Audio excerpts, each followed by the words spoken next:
art or from games, right?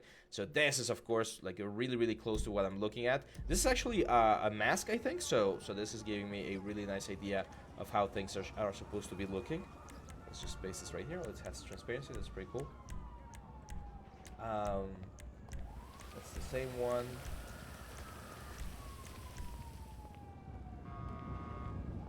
I don't see any other. Most of them are the same. Let's look for orc hair. Let's see if we can find something interesting here. Oh, that's pretty cool. That's 3D, of course. But it's not wrong to grab 3D stuff as reference. This one's pretty cool as well. I'm gonna copy it. I like the color of this one. So let's copy the image. And there we go. So that's it. We have several options here for reference. As I mentioned, you can go crazy with the reference. There's no limit on how much reference you can get. Even this guy right here, like just like different styles. I think that's a nice little idea. And now we're gonna jump into Photoshop, and I need to plan out a little bit on how I'm gonna be creating our eventual map. So I'm gonna create this like 20 or 24 by 1024, and I need to divide, or I need to think about how many hair strands am I gonna need, right? So I'm gonna start painting some of the strands. You can do this with a tablet. I'm just gonna keep it really loose with my mouse right now. And from our initial planning route right here, we have the goatee. So for the goatee, we're definitely gonna have some sort of like a really dense goatee, triangular looking shape. And then we're gonna have usually a little bit less dense effect. It's gonna be like the goatee over here, and I would definitely want to have like a couple of flyaways, very similar to what we did with the horse tail, right? This section, this is gonna be like my goatee section, and then this long section over here we can use for like the big strands on the hair. So we can have some nice big strands. I think, again, this one we're not gonna have a super dense one. I don't want to have a lot of dense hair on that back of the head. So we're probably just gonna have like one description right there, and then a second description right here. Okay, like a looser description, long descriptions, and that's gonna be like my back hair. I'm probably gonna add like another, like a flyaway. So I'm gonna paint it red here just to remind myself there's gonna be like a flyaway here. So there's also gonna be like 3 descriptions here. A couple of flyaways, like long flyaways. It's gonna be 3, 2, and 1. This is just a sketch. This is just for me to plan out what I need to do. Now for the eyebrows, that's also something that I forgot to get reference. Old man eyebrows. For the eyebrows, I want to create this sort of like very big. This is very cool. So very big, again, loosey eyebrows. So let's copy this image into a reference. There we go. Yeah, I want it to be like really crazy looking. This one's pretty cool. Now, eyebrows are a little bit different than hair, because even though it looks like they're long, it's actually like small patches of them. So some people like to try and create like a groom, like just a single card that captures it.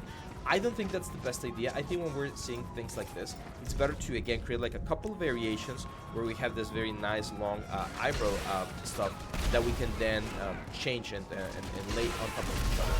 So if you look at some examples here, like eyebrows, hair cards, again, when I've seen them, one of the best results is having this sort of stuff. See the amount of hair cards that we have? It's pretty much like one hair card per eyebrow, and you get like a really amazing result. So if you want to get this sort of effect, it's good to have like several hair cards. So on this little space over here that we have, we're probably gonna have like a couple of eyebrows, like so one there, then the second one here, and again like a loosey, more buried one over here.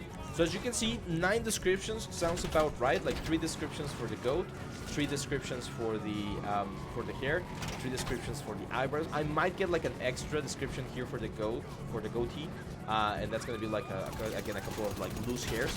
And this is part of the deal, right? Like if you want to have like a really cool looking beard, hair, or whatever, you really need to invest the time in generating all of these descriptions, and that's what's usually very time consuming.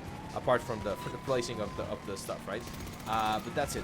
There's one more important hair description that I want to create. I'm gonna have this with blue over here, and it's like a breakup layer. So when the hair touches the scalp of a character, imagine this is the scalp of the character, and we have a hair card, right? That creates this sort of effect. When you have long hairs, which is what we're gonna have, sometimes the transition from geometry to the haircut makes it a little bit difficult to appreciate. So if you have an intermediate haircut that does this sort of stuff, that blends together like the union of both of the elements, that usually helps create a very nice transition for the hair. So we're gonna be adding one of those, especially for the long hairs on the back. So yeah, that's pretty much it, guys. We have everything ready. We have our action plan. We have our reference image, which, by the way, this one you can actually save. I'm gonna save this for you. You should do your own, by the way, but I always like to give you guys as much information as possible, so that you have everything that you need.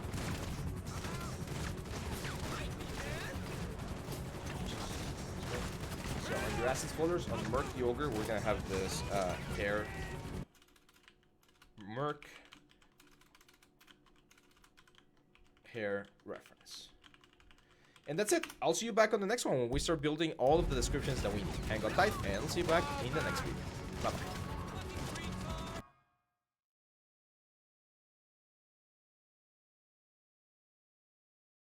Hey guys, welcome back to the next part of our series. Today we're going to start with the creation of our descriptions. So let's get to it.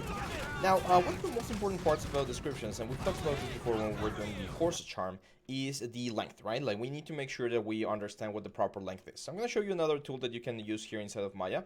It's